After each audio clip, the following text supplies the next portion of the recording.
다시 요 개념을 정리하면서 요 부분 우리가 이렇게 어간어미 쭉 그렸던 부분, 요 부분에서 어느 부분이 우리가 이번에 포인트가 되는지 꼭 정리해 줘야 되겠죠.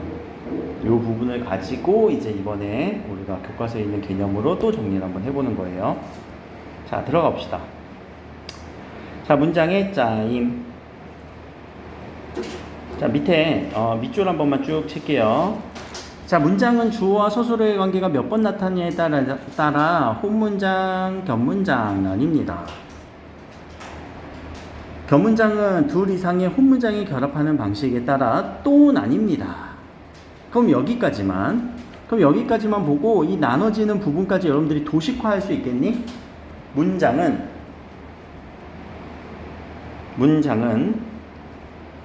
주어와 서술어의 관계가 한 번 나타나면 혼문장,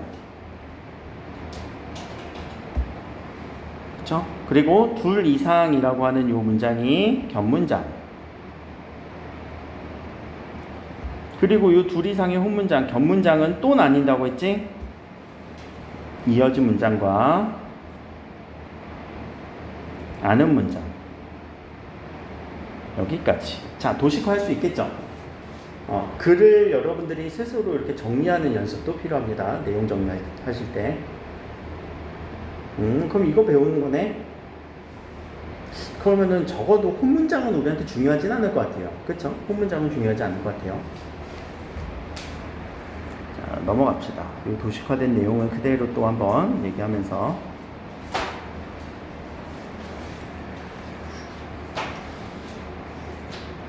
이건 한번 볼까? 시청 담당자님께 골목길에 가로등을 설치해야 되는데 골목길에 가로등이 없으면 주민들이 밤늦게 다닐 때 불편하고 또 길이 위험해 보여서 다닐 때마다 불안하고 심지어 길에서 넘어진 사람도 있고요. 글 잘 쓴 것 같은데 왜 이 직원은 모른다고 했을까? 자, 이거 몇 개의 문장, 이거 문장은 몇 문장이에요? 자, 이 표현만 보면은 한 문장이야. 한 문장이 엄청 길지? 자, 그럼 한 문장이 기니까 우리는 분명히 이거 뭔가 좀 여러 내용들이 있었던 것 같아요. 내용 단위로 잘라볼까? 골목길에 가로등을 설치해야 합니다. 골목길에 가로등이 없습니다. 주민들이 밤늦게 다닐 때 다닙니다. 주민들이 불편합니다. 길이 위험해 보입니다. 다닐 때 불안합니다. 길에서 넘어진 사람도 있습니다. 상당히 내용들이 많아요. 서술어만 또 볼까? 자, 서술어 기준으로 지금 나눈 거거든요. 자, 서술어라고 하는 부분에서는 품사 누가 들어간다고? 동사. 누구 들어간다고? 형용사. 그리고 서술격주사 이다. 자, 이 친구들만 또 나눠보자. 골목길에 가로등을 설치해야 합니다. 설치해야 한다. 골목길에 가로등이 없다. 주민들이 밤늦게 다닌다. 불편하다. 또 길이 위험해 보인다. 다닐 때마다 불안하다. 심지어 길에서 넘어진 사람도 있다. 길에서 넘어지다 사람도 있다. 자, 그러니까 뭔가 내용이 많어. 서술어가 사실 그 내용의 기준이 되거든요.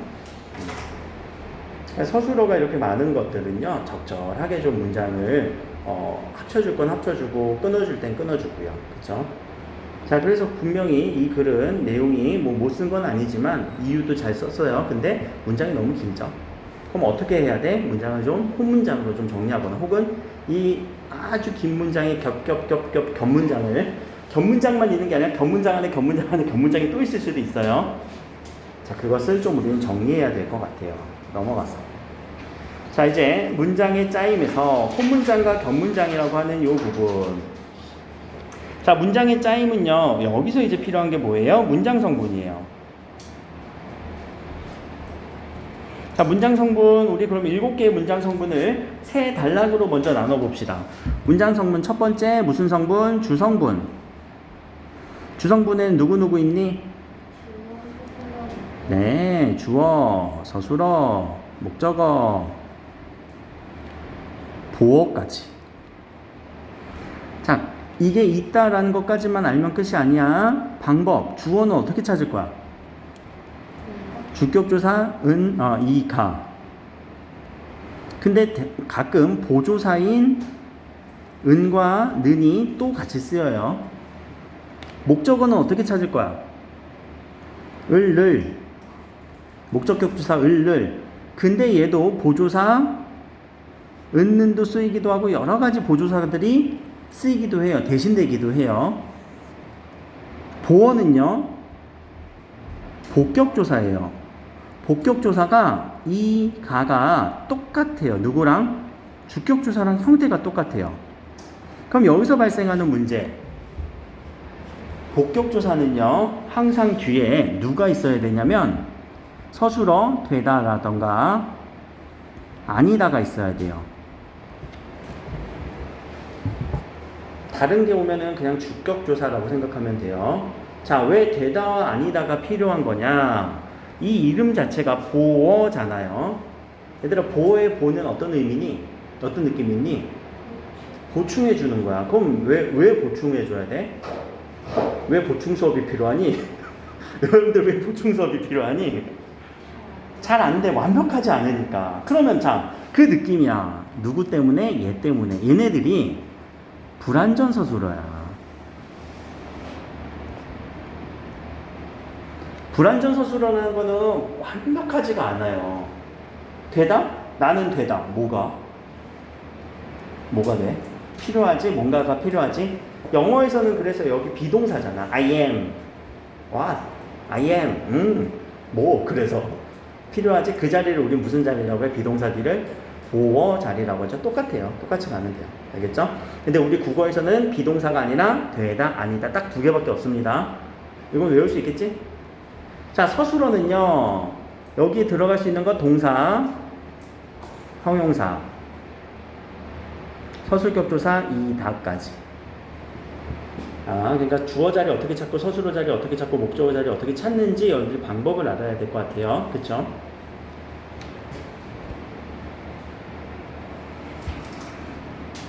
자, 이제 그 다음 성분은 부속성분. 자, 이때 부속성분이라고 하면 여러분들이 주성분은 필요한 거, 부속성분은 별로 필요하지 않은 거라고 생각하면 안 돼요. 부속성분은 그냥 수식한다, 꾸며준다 라고 생각을 하세요. 꾸며주는 성분이에요, 부속성분은. 그래서 두 개가 있어요. 관형어와 부사어가 있습니다.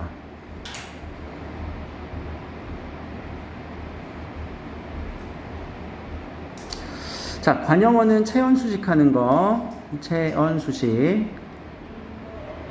부사어는요, 체언 빨고 다른 거, 용언수식도 하고, 그리고 문장을 전체를 수식하기도 하죠. 또는 요 부속성분 관형어로 또 수식하기도 해요. 체언 빼고 다라고 하세요. 체언 빼고 다. 체언 빼고 다 수식. 하는 일이 많어. 근데 심지어 가끔 체언도 수식해. 뭔 말이야? 하는 일이 정말 많아요. 그래서 요 부사어라고 하는 이 부분을 우리가 조금만 더 다룰게요. 요 부사어 부분이 여러분들한테 제일 어려울 수 있는 부분이거든요. 뭐가 부사어인지 찾아낼 도리가 없어. 그러면은 자, 부사어가 물론 이렇게 수식하면 당연히 수식하면 부사어예요. 근데 부사어가 어떤 뉘앙스로 쓰이기도 하냐면은 옆에다 좀 필기해 놓읍시다. 어떤 공간의 의미가 있어요. 대상의 느낌. 대상, 상대. 근데 그 상대가 이 목적 대상이 아닌 목적어가 아닌 다른 대상들. 예를 들어서 내가 뭔가 물건을 주는 대상, 영어에서는 수요동사라고 할 때 그 수요 대상, 혹은 누구 닮았네 비교 대상, 그리고 누구와 함께하는 공동의 대상. 이 정도의 느낌이 부사어예요. 이게 있으면 한번 우리가 문장을 만들어 볼까? 자, 수요 대상. 내가 빵을 주었다. 누구에게. 그쵸? 그럼 얘는 부사격조사에게가 쓰여요. 누구에게 줬는지. 영어에서는 간접 목적어라고 할 거예요. 근데 우리는 간접 목적어가 없습니다. 자, 비교 대상. 비교 대상. 누구 닮았니? 부모님 중에서. 응? 아빠. 그러면 자, 아빠인데, 자, 아빠를 닮았다. 아빠와 닮았다. 나는. 자, 주어는 이거죠? 나. 보조사 은는이 쓰이면서 주어가 됐죠. 자, 이때 아빠를 닮은 거예요. 르리 쓰였으니까 이때는 무슨 성분? 목적어예요. 이때는 비교 대상이지. 내가 닮은 대상. 그럼 이때는 부사어예요. 요 차이가 있는 거야, 그냥.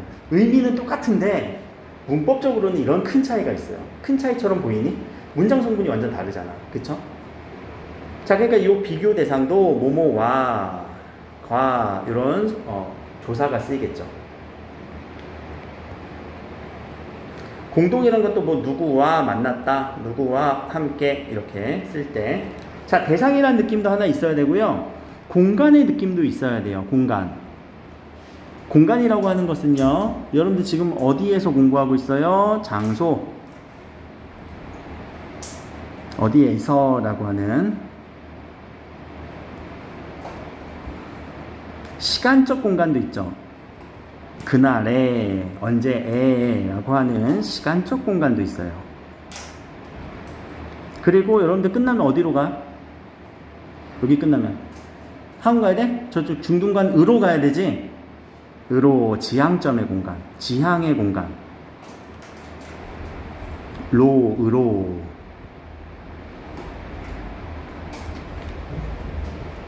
이런 조사들은, 부사격 조사라고 하는 이 친구들은 우리가 외우기가 너무 힘들어. 이거 되게 많어. 지금 봐봐. 형태가 한두 가지가 아니잖아. 부사가 하는 일이 많아서 그래요. 근데 우리는 맞아, 대상의 느낌 들고 공간의 느낌이 들면 부사어라고 했어. 그 느낌만 있으면 부사어야.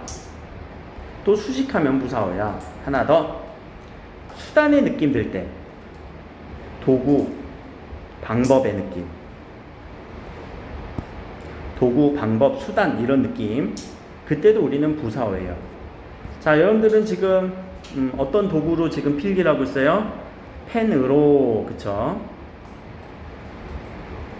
저는 지금 설명을 어떻게 하고 있어요? 말로 설명하고 있죠. 이런 느낌으로. 도구나 방법의 느낌이 들면은 그 자리는 부사어 자리예요. 자, 이 부분은 여러분들 고등학교 과정까지 아무도 안 가르쳐줘요. 진짜로. 교재에 없어요. 교과서에도 안 나와요. 근데 시험 문제는 계속 나와요.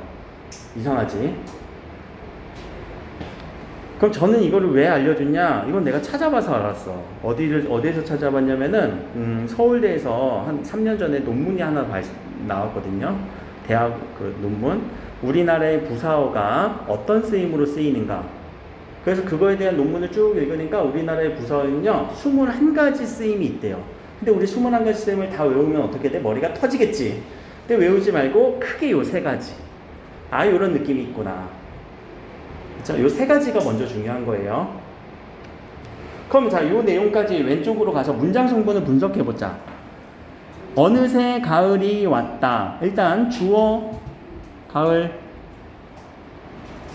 왔네, 서술어. 이때 그러면 어느새라는 이 부분은 뭐라고 우리는 봐야 될까?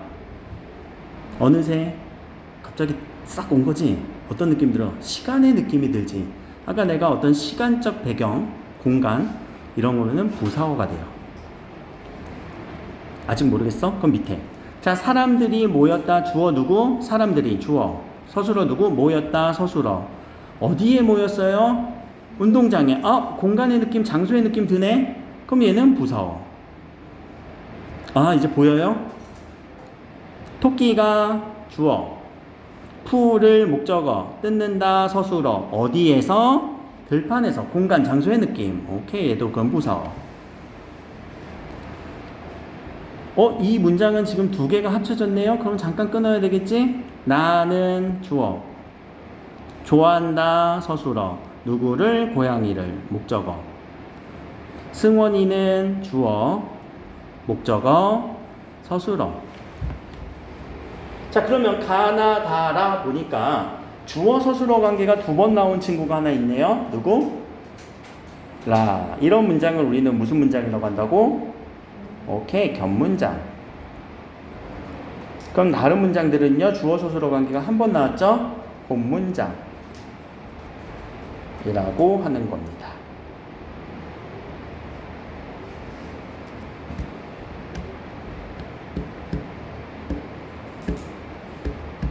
자, 왼쪽에 이 부분이 되게 중요한데, 그는 웃으면서 걸었다. 우리 평소에 이 그는 여기 안 쓸 거야. 그럼 여기도 한번 보자. 그는 주어네.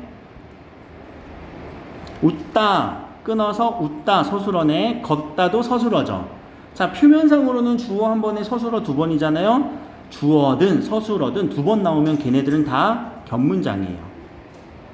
알겠죠? 표면적으로. 선생님 주어가 하나밖에 없잖아요. 주어 서술어 둘 다 두 개가 나와야 되는 거 아니에요? 아닙니다. 주어든 서술어든 어떤 부분이든 두 개가 이상 나오면은 걔도 견문장이에요.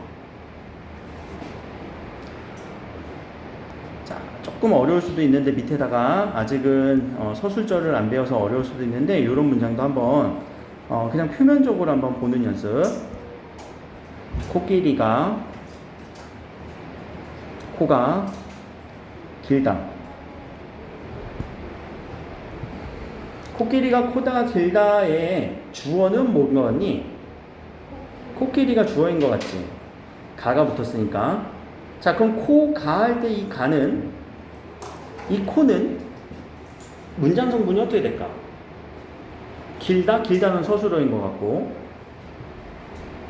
우리가 배웠던 문장 성분 안에서 다 하나 안 했네. 문장 성분 독립어 하나 더 써놓고, 독립성분에 독립어가 하나 더 있죠. 코끼리가 코가 길다 라고 하면은 그냥 봐봐. 코끼리가 앞부분을 잠깐 지워서 보면 코가 길다지. 코가 길대. 그럼 얘도 주어예요. 형식적으로는 이렇게 주어 서술어가 나와요. 그 위에 문장은 주어 서술어의 이런 느낌이라면, 자, 이 밑에 있는 이런 느낌, 주어 서술어의 느낌도 우리는 견문장이라고 하는 거예요. 자, 근데 이 견문장은 이런 구조가 있어요.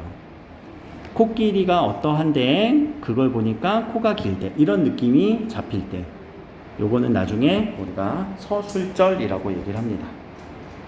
어렵다. 여기까지는 이해됐니? 근데 문장 성분, 그러니까 7가지 문장 성분이 뭔지는 알고 있어야 되죠? 넘어갑시다. 자, 요렇게 본문장이 견문장이 되는 과정이라고 한다면, 본문자가 문장을 연결했죠. 이때 쓰이는 어미 무슨 어미? 연결어미. 그래, 용언이 연결어미가 활용돼 갖고 쓰였구나. 파도가 친다, 갈매기가 난다. 파도가 치고로 어미 활용. 두 사람이 손을 잡는다, 두 사람이 걷는다. 두 사람이 손을 잡고 걷는다. 어미 활용. 근데 주어, 목적어, 서술어가 두 번 나오니까 이것도 견문장. 알겠죠? 표면상에 주어 한 번 나온다고 해서 견문장 아니에요 라고 하면 안 돼요. 서술어가 두 번 나올 수도 있어요. 주어가 두 번 나올 수도 있고요. 자, 여기까지가 이제 혼문장과 견문장이 서로 연결되는 요 연결어미 느낌이고요. 밑에, 자, 일부가 된다라고 하는 이 부분, 일부가 된다라고 하는 부분 때문에 우리는 앞에 부분과 뒤에 부분이 좀 달라요. 여기서는 이제 전성어미가 쓰이는 거예요. 자, 전성어미는 성질을 전환시킨 어미라고 얘기를 했죠. 아이가 바람개비를 든다, 아이가 달린다. 바람개비를 든 아이가 달린다. 드는 누굴 꾸며주는 느낌? 아이를 꾸며주는 느낌. 든다에서 다가 똑같은 어미니까 하나는 빼준 거예요. 든다. 요게 이제 들다지 원래. 들다가 기본형이고 활용됐을 때 든다로 활용된 거예요. 이미 활용된 상황이에요. 그쵸? 그리고 활용됐을 때 요 다가 빠지면서 요 니은이 또 다른 바람개비를 든이라고 하는 관형사형 전성어미로 활용이 되면서 아이를 꾸며주고 있는 느낌. 자, 아이를 꾸며주니까 얘는 무슨 어가 되겠어? 관형어. 근데 바람개비를 들다 서술어의 느낌이 있으니까 관형절이라고도 얘기를 해요. 관형어, 관형절.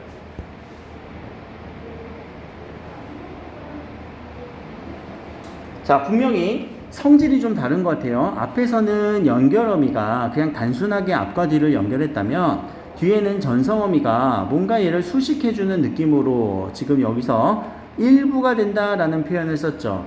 문장 안으로 들어가는 느낌이에요. 그쵸? 밑에서도 등산개비 배낭을 맸습니다. 배낭을 맨 등산개 산을 오르고 있습니다. 라고 하는 요 맨이라고 하는 요것도 관형사강 전성어미 관형어가 되겠네요.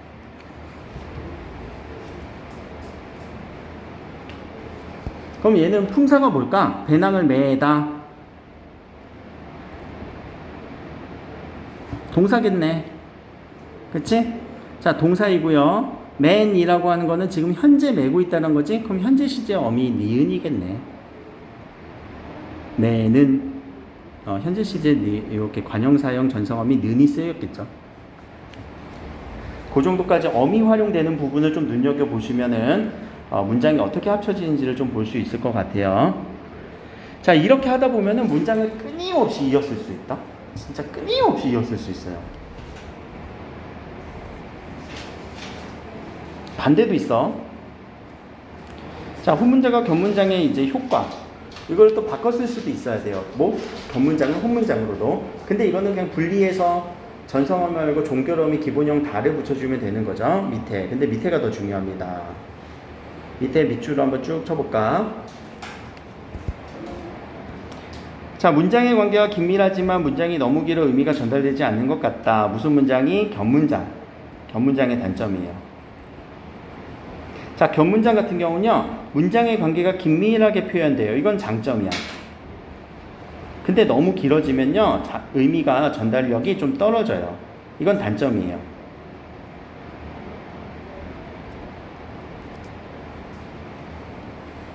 자, 반대로 혼문장의 장점, 혼문장의 단점과 장점 또 찾아볼까? 혼문장으로 바꾸니까 의미가 간결해져요. 이건 장점이겠지. 혼문장의 장점, 의미가 간결해진다. 두 번째, 단점, 의미가 근데 분산되는 느낌이야. 뭔가 흐트러지는 느낌이기도 해요. 이게 단점까지는 아니지만 그냥 이렇게 쳐놓자. 의미가 경우에 따라서 분산되어서 막 의미 관계가 파악 안 될 때는 단점이거든. 긴밀하게 연결 안 될 때는 단점이에요. 그러니까 견문장의 장점은 혼문장의 단점이고요. 견문장의 단점은 혼문장의 장점이 되기도 해요. 알겠죠? 자, 여기까지 이제 혼문장과 견문장 어떻게 바뀌는지 얘기를 했습니다. 자, 밑에 더 들어갑시다. 견문장은 아까 이어진 문장과 아는 문장으로 나뉩니다. 이어진 문장과 아는 문장으로 나뉩니다. 라는 거. 이제 이 부분이 우리 오늘 또 해야 되는 부분인 거예요. 넘어가서. 견문장의 유형. 그럼 다시 한번 도식화를 쭉 그려볼까, 우리? 문장은 어떻게 나뉜다고요? 혼문장. 그리고 견문장. 견문장이 또 어떻게 나뉜다고? 이어진 문장과 아는 문장으로 또 나뉘어요. 자, 그래서 첫 번째 이어진 문장이죠. 이어진 문장이죠. 이어진 문장은 우리 어미, 연결 어미가 쓰여요. 자, 그래서 이어진 문장 밑에 보면요. 요 밑에 문장 두 문장을 한번 비교해 봅시다. 산은 높고 물은 맑다 라고 하는 문장과 비가 와서 우리는 소풍을 연기했다 라는 이 문장은 서로 문장이 두 문장씩 이렇게 결합이 됐지만 연결된 그 뉘앙스가 좀 달라요. 앞에 문장과 뒤에 문장을 바꿨을 때 바꿔서 한번 해볼까? 물은 맑고 산은 높다. 의미 차이가 발생하니 발생하지 않니? 별로 발생하지 않는 것 같지? 자, 그러면은 이렇게 바꿔쓰기가 가능한 문장이 있고요. 자, 이렇게도 바꿔볼까? 자, 이제 방법 알려드리는 거예요. 우리는 소풍을 연기해서 비가 왔다. 우리는 소풍을 연기해서 비가 왔다. 의미가 이상해? 이상해졌지? 안 되는 경우가 있어요. 자, 바꿔 썼을 때 말이 되는 경우와 바꿔 썼을 때 말이 이상해지는 경우, 이 두 가지가 큰 이어진 문장에서 우리가 또 나눠줘야 되는 기준이 돼요. 그러면 이 부분은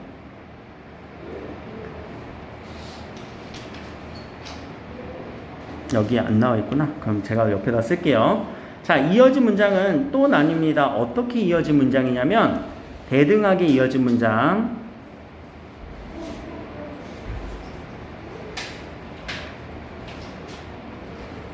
종속적으로 이어진 문장.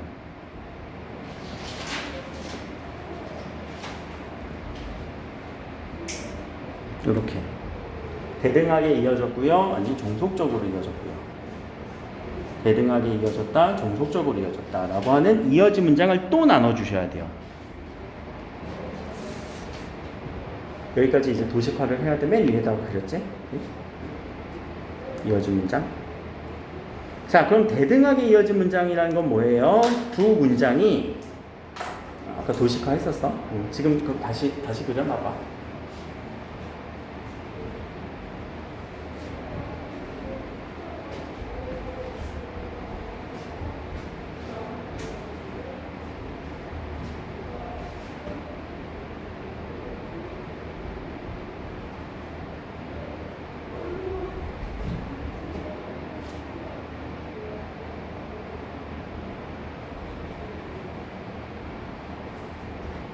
자, 대등이라는 거는 이 서로가 뭔가 동등한 느낌, 비등비등한 느낌이잖아요. 그래서 아까 얘기했어요. 이 두 개를 바꿔 쓸 수 있는 느낌이에요. 자, 종속이라는 거는 어떤 의미니? 종속, 뭔가 어디 속해 있는 거지. 어떤 문장에 딸려 있는 느낌이에요. 그래서 얘는 바꿔 쓸 수 없는, 그렇게 구분하면 돼요. 자, 여기서 문제 포인트가 뭐냐면, 자, 나머지 네 개는 대등하게 이어진 거, 나머지 하나는 종속적으로 이어진 걸 구분하세요 라고 하는 문장이 나올 수도 있겠죠. 자, 그런 문제 유형, 대등하게 준 거 4개 주고 종속적으로 이어진 거 하나 준 다음에 문장이 이어진의 그 양상이 다른 것을 고르세요 라고 할 수도 있습니다. 밑으로 가서 뒤로 넘어가서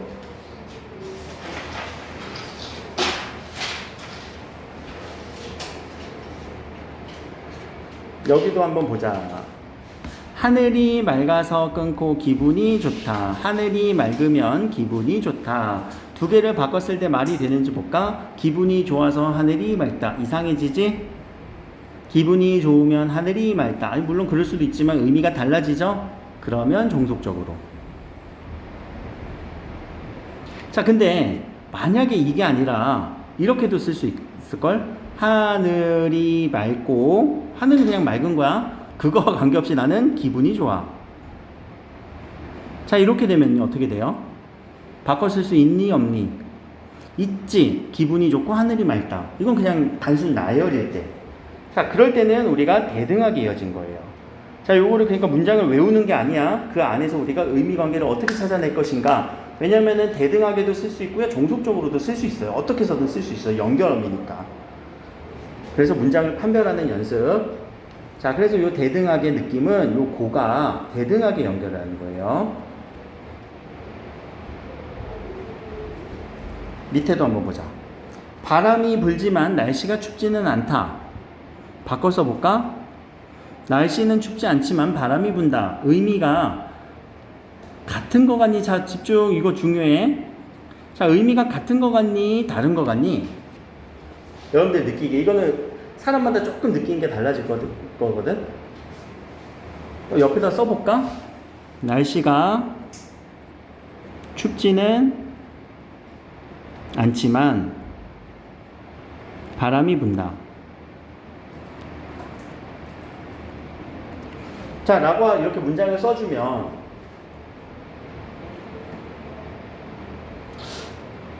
문장을 바꿔 쓸 수 있는 것 같아? 아니면 없는 것 같아? 의미가 달라지는 것 같아? 없는 것 같아? 안 달라지는 것 같아?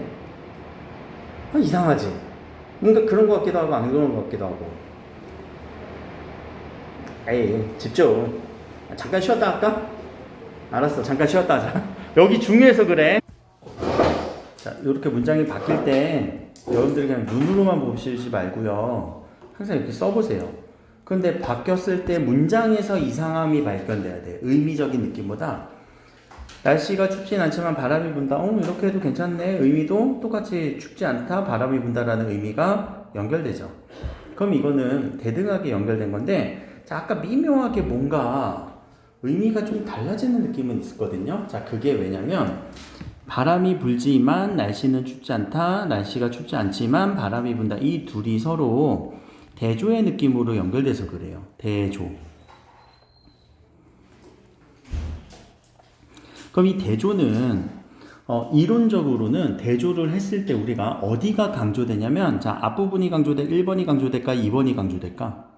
대조를 시켰을 때 1번 2번 1번? 자, 느낌적인 느낌으로 해봐. 어디가 강조되는 거다? 바람이 불지만 날씨는 춥지 않아? 2번이죠. 자, 여기가 강조의 느낌은 있어요. 우리 시에서도 문학에서도 대조시키면요, 뒤에가 강조되거든요. 자, 그러니까 이 느낌 때문에, 이 강조의 느낌이 좀 달라질 뿐이야. 그러니까 그것 때문에 우리가 느낌이 좀 달라지는 것 같긴 해. 그럼 이해됐지? 자, 그래서 대등하게 이어진 문장, 여기서 아까 우리가 대등하게 이어진 문장 요 고가 있었고, 뭐뭐 하지만 여기도 대등하게 이어진 문장이에요. 자, 승현이가 공부를 한다, 승현이가 도서관에 간다, 승현이가 공부를 하러 도서관에 간다. 둘을 바꿔 써볼까? 밑에 가운데 하나 빼먹었네. 자, 승현이가 공부를 하러 도서관에 간다, 손혜연이가 도서관에 가러 공부를 한다. 이상하죠? 그럼 이때는 종속적인 거예요. 자, 내가 시를 썼다, 예슬이가 그림을 그렸다. 내가 시를 썼고 예슬이가 그림을 그렸다. 내가 시를 썼지만 예슬이가 그림을 그렸다. 이거는 대등하게 이어진 문장 맞고요. 이것도 역시 대등하게 이어진 문장 맞겠죠.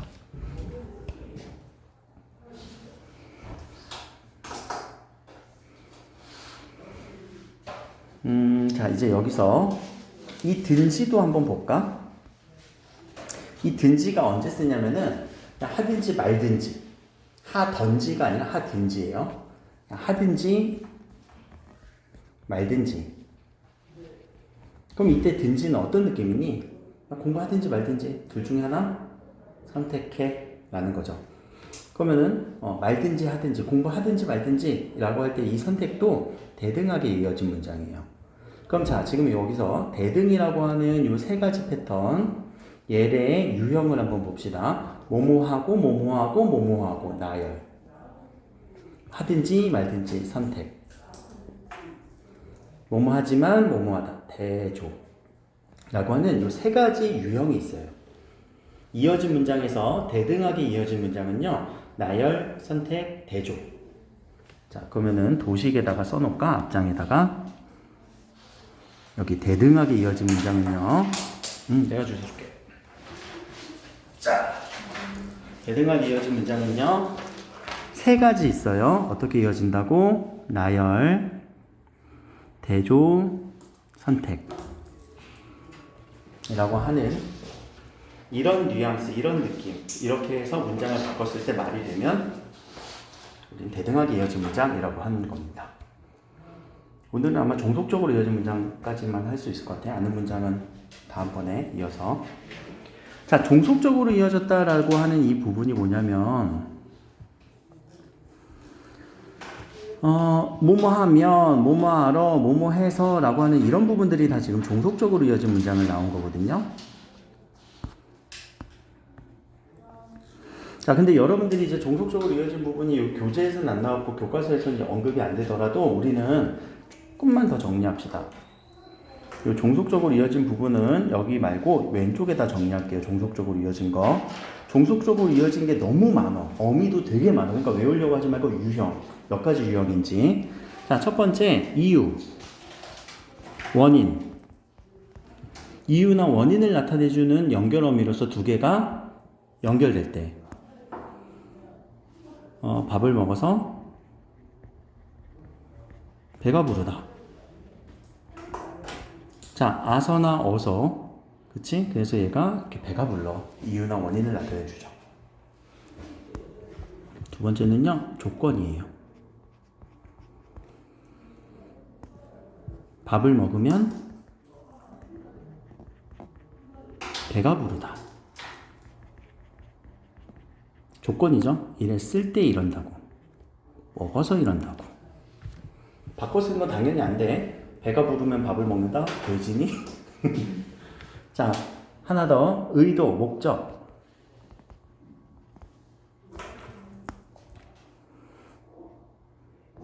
배가 부르려 밥을 먹는다. 뭐뭐 하려고 밥을 먹는다. 뭐뭐 하려고 밥을 먹는다. 그렇죠? 밥을 먹으려 배가 부른다? 이상하지? 바꿔 쓸 수가 없죠.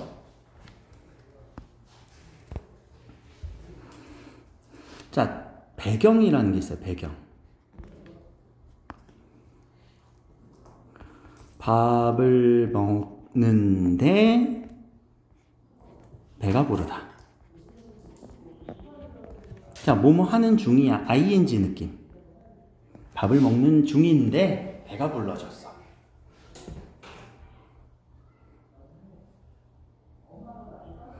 자, 여기까지 여러분들 혹시 제가 이제 영어 선생님은 아니지만 정말 이거 판단 쉬운 걸 얘기해 줄게요. 영어에서 알고 있는 전치사를 써봅시다. 이유, 원인. 무슨 전치사가 있니? 자신 있게 be 맞아. 그걸로 시작한 거 because. 쉬운 걸로 써줘. 어려운 거 쓰지 마. 나 몰라. 조건. if. 의도 목적은요? to. 배경은요? 뭔가 하려고 ing. 이런 느낌으로. 자, 이런 영어식의 해석이 있으면은 다 아는 문장이 돼요. 그러면 우리 이어진 문장도 대등하게 이어진 문장도 한번 해볼까? 아는 문장이네. 미안. 종속적으로 이어진 문장이 되고 대등하게 이어진 문장도 한번 해볼까? 나열, and, 대조, but, 선택, or. 자, 이러니까 조금 더 그냥 더 쉽게 보이지?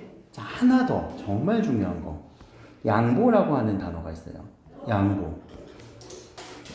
영어에서도 양보 구문 배웠니? 양보절, 양보 구문? 그럼 그때 영어로 어떤 전치사를 먼저 쓰니? 양보에서. 양보 구문. although. even though. 그치? 그럼 although, even though는 어떻게 해석해? 그렇지, 비록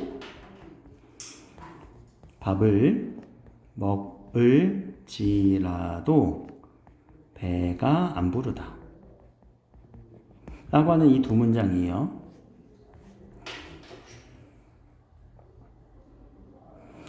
혹은 이 지라도가 뭐뭐일지라도가 뭐뭐이지만 밥을 먹지만 배가 안 부르다. 라고도 쓰이기도 해요. 그러니까 연결어미가 되게 다양하게 활용이 돼서 그래요. 그러면 우리가 비록 뭐뭐일지라도 라고 이렇게 쓰면 비록 뭐뭐일지라도 라고 하는 이 형태로 쓰이면 우리는 양보라는 걸 알 수 있는데 밥을 먹지만 배가 안 부르다 라고 하면 우리는 또 착각이 된다. 뭐로? 대조로. 근데 한번 바꿔볼까? 이게 대조가 되니? 배가 안 부르지만 밥을 먹는다. 의미가 똑같아? 전혀 달라지지. 자, 일단 기준점으로는요. 바꿔 썼을 때 말이 안 되면 무조건 종속적으로 이어진 거예요. 자, 근데 이 양보라는 이 의미를 한번 해석을 하자. 양보라는 거는요. 무슨 말이냐면 다른 뜻이 아니에요. 우리가 일상생활에서 쓰는 양보예요. 양보라는 게 우리가 뭐니? 영어로 you're first. 너 먼저 하세요. you're first야. 자, 이 말은 뭐냐면 이 두 문장이 지금 결합됐잖아. 그쵸? 자, 두 문장이 결합됐는데 얘도 하나의 문장으로서 자기가 어떤 의미를 갖고 싶어 해. 얘도 당연히 하나의 문장으로서 어떤 의미를 갖고 싶어 해. 근데 앞에 있는 문장이 누구에게 그 메인을 양보한 거예요? 뒤에. 얘가 메인이 되게끔. 얘가 메인 문장이 되게끔 자신을 낮추면서 양보한 거예요. 그래서 양보라고 하는 거예요. 이해됐어요? 다른 양보가 아니야. 양보라는 의미부터 해석이 됐고, 그럼 이 두 문장의 관계는 앞에 있는 문장은 그냥 꾸며주는 느낌으로 뭔가 나를 밟고 올라가렴 이런 느낌인 거야. 그래서 이렇게만 보면, 눈으로만 보면, 자, 요 뭐뭐하지만 이라고 하는 거는 벗이랑 똑같아 사실. 근데 눈으로만 보면 안 된다고 했죠. 바꿔도 써보고 양보라는 우리 개념 5가지 알아야 돼요. 자, 그러면 요 5가지, 그러니까 보통 요 5가지로 하거든요. 더 심화해서 하기도 하는데, 이유, 원인, 조건, 의도, 목적, 배경, 양보라고 하는 요 5가지가 어디에 쓰여져야 돼요? 종속적으로 이어진 문장의 요 5가지 형태로 써야 돼요. 근데 5가지를 우리가 한글로 외우는 것보다 뭘로 외우는 게 편하다고? 영어 전치사가 훨씬 편해요. 영어 전치사 써봐. because, if, 하려고 to, ing, although. 왜냐면 여러분들이 이만큼 영어 공부를 많이 했기 때문에 이게 더 쉬운 거야, 오히려. 문법 공부는, 국어 문법은 여기서 처음 하잖아. 그치? 근데 영어는 이미 많이 했잖아. 이렇게 써버리고 아예 그렇게 외워주는 게 편해요. 자, 여기까지 이해됐어요? 그러면은, 자, 우리는 요 체계를 머릿속에 넣어 놓는 거예요. 알겠죠? 아직 여기는 안 했어요. 요 체계를 넣어 놓는 걸로 기준으로 복습 한번 하고 끝냅시다. 자, 복습은 우리 그 교재 맨 뒤에 제가 메모 이렇게 넣어놨니? 메모?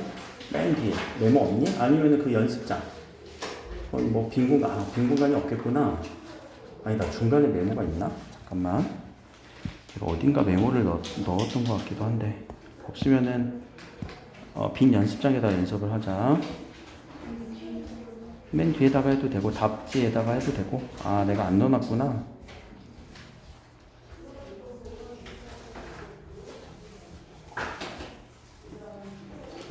바로 문제가 이어지네. 자, 그러면은 맨 뒤에다가 한번 써봅시다. 우리 제목은요, 문장의 짜임이에요. 이번 시험 범위에서.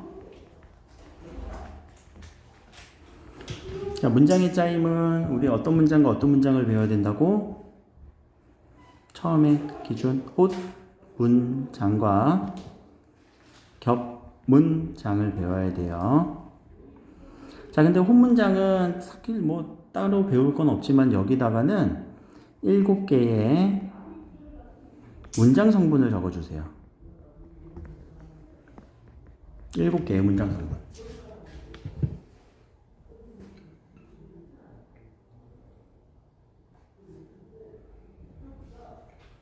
그러면은 주성분은 누가 있고, 부속성분은 누가 있고, 독립성분은 누가 있는지를 적어줄 수 있겠지. 주어, 서술어, 적어, 보어, 분영어, 부사어, 독립어.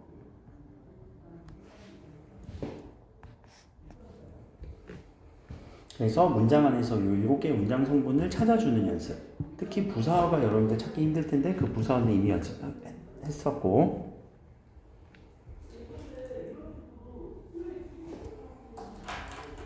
자, 겹문장은 여기서 이제 또 나눠지죠. 어떤 문장과 어떤 문장? 이어진 문장과 아는 문장.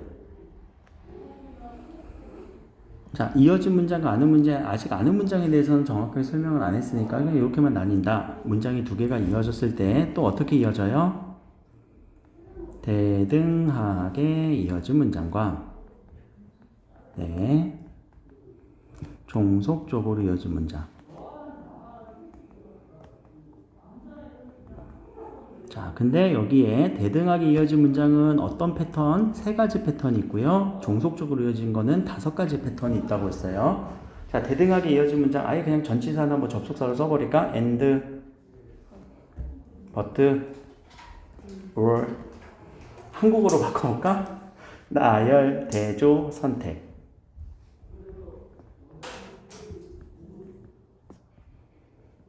이런 느낌. 이런 문맥. 종속적으로 이어진 거는 전치사의 느낌으로 because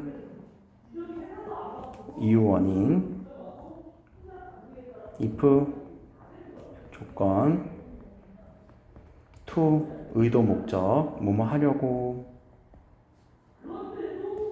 ing 뭐뭐 하는데 배경 양보 although.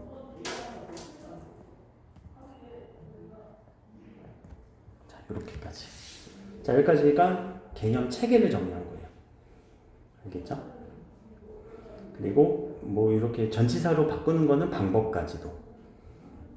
여러분들 이제 교재라든가 문제집 풀면서 이런 부분들이 나오면은 한번 바꿔봐. 그럼 다 된다. 방법을 안 거예요. 이렇게 알려준 사람 없어요. 아무리 내가 문법 강의를 나도 이렇게 찾아봐도 이렇게 알려준 사람 별로 없더라고. 양보의 뜻도 잘 안 알려줘. 야 양보야 알지? 그 양보의 뜻이 뭔데? 잘 몰라. 영어 선생님도 야 이거 그냥 양보절이라고 해, 양보구문이라고 하고 그냥 넘어가잖아. 근데 양보의 뜻을 잘 설명 못 하더라고. 양보라는 게 뭐라고? 그 문장이 메인의 위치를 뒷자리에 양보하는 거. 그게 양보야. 자 여기까지 합시다. 요 아는 문장에서는 우리가 이제 나중에 성어미가 여기에 쓰이는 거예요. 이어진 문장은 연결어미의 파트였어. 그럼 여기도 진짜 확실하게 공부하려면요 연결어미까지 쓰면 좋지. 나열의 연결어미 뭐뭐하고 대조의 연결어미 뭐뭐하지만 선택의 연결어미 뭐뭐하든지 그 연결어미까지 써주면 완벽하죠. 이유나 원인은 뭐뭐해서 뭐뭐하면 뭐뭐하려고 뭐뭐하는데 비록 뭐뭐일지라도 뭐뭐하지만 그렇게 써주면은 확실하게 그 연결어미까지 써준다면 여러분들 확실하게 공부가 된 거죠. 자 여기까지 합시다.